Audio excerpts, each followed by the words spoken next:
Assalamu alaikum. In this video, we will discuss H. pyloric gastritis. H. pylori is a spiral shaped, curved, gram negative rod, and this H. pylori is seen in most biopsy specimens that are taken from the duodenal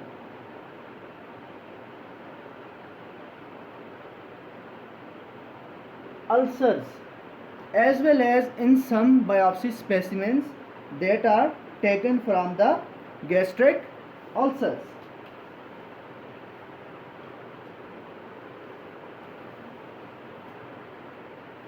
Most of the infections are subclinical and the patient presents with chronic gastritis, and this chronic gastritis brings the person to the medical attention.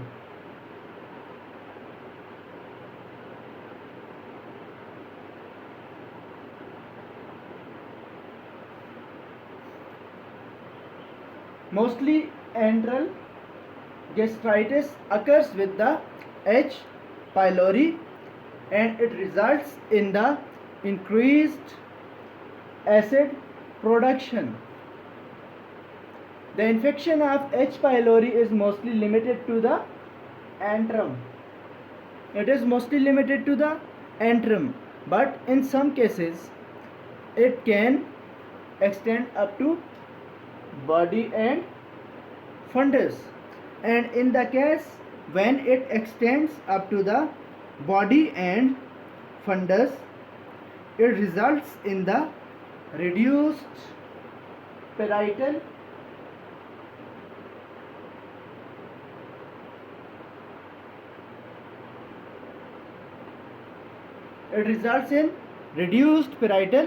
cell mass, due to which acid production is decreased.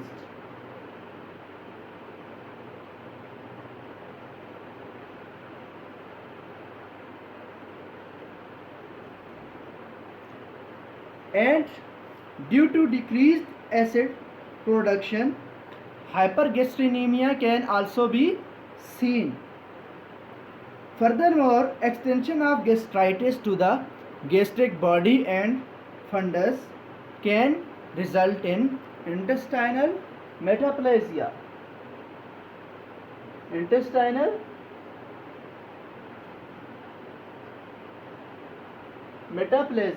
as we know that this metaplasia can lead to cancer. What is epidemiology? H. pyloric gastritis is mostly associated with the poverty, overcrowded places, limited education, and poor sanitation, etc. What is the pathogenesis of H. pylori gastritis? H. pylori is adapted to the gastric environment, and there are 4 features that help this H. pylori to adapt to this gastric environment and cause the infection. These are: first one is flagella. It provides motility,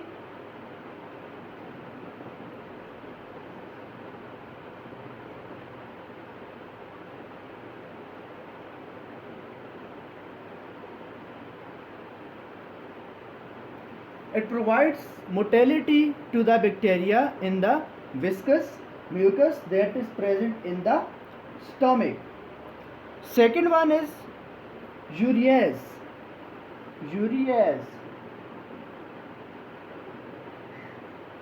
This urease breaks down urea to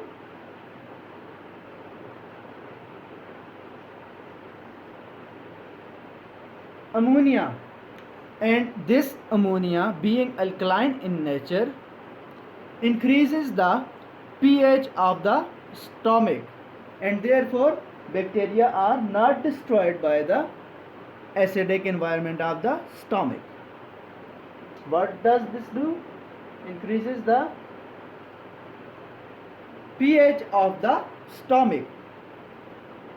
Third virulence factor is adherence. Adherence adhere the bacteria to the surface foveolar cells.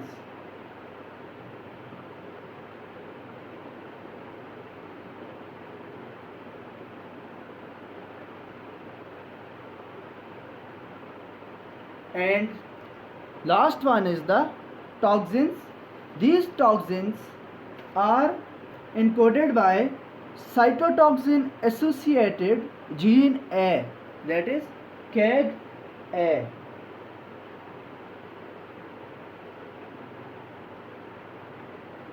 Cytotoxin associated gene A, and this toxin is supposed to be involved in the formation of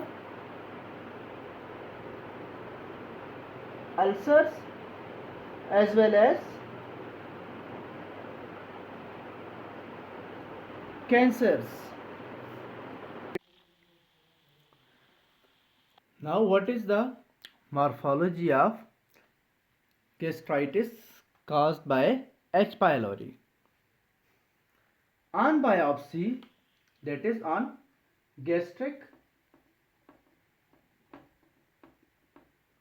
biopsy, H. pylori is seen.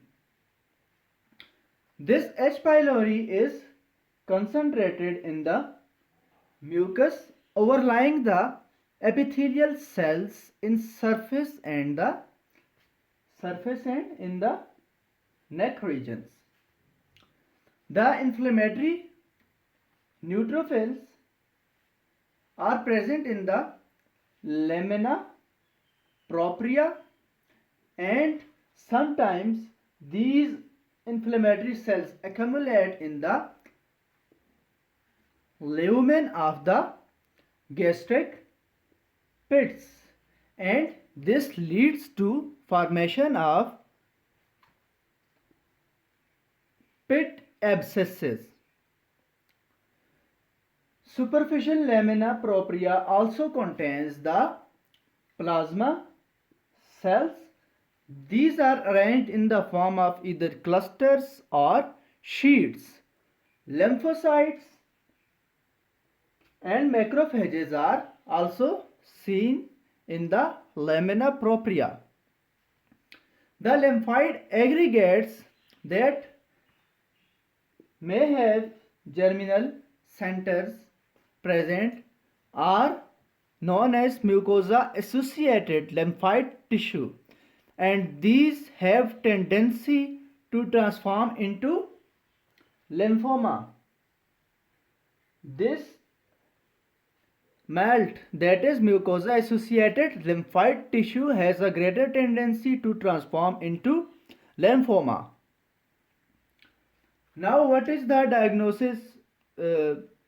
Next point is intestinal metaplasia is seen, and the organism is not seen in the areas of intestinal metaplasia because the organism shows tropism for the foveolar cells. So mostly we use the antral biopsies to detect the H. pylori gastritis.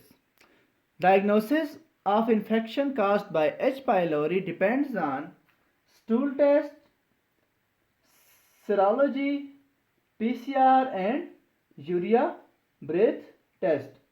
In this test, urea is added, and if ammonia is produced along with carbon dioxide, then carbon dioxide is detected, and in this way H. pylori is detected.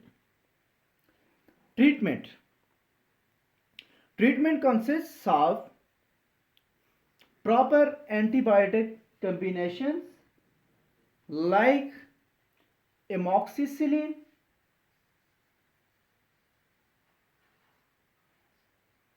plus clarithromycin, that is amoxicillin plus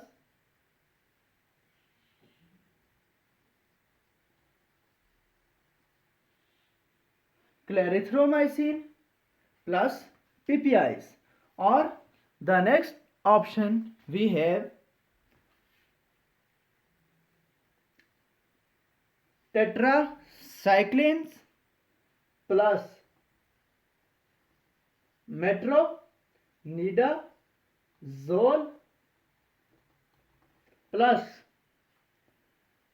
PPIs plus bismuth subsalicylate.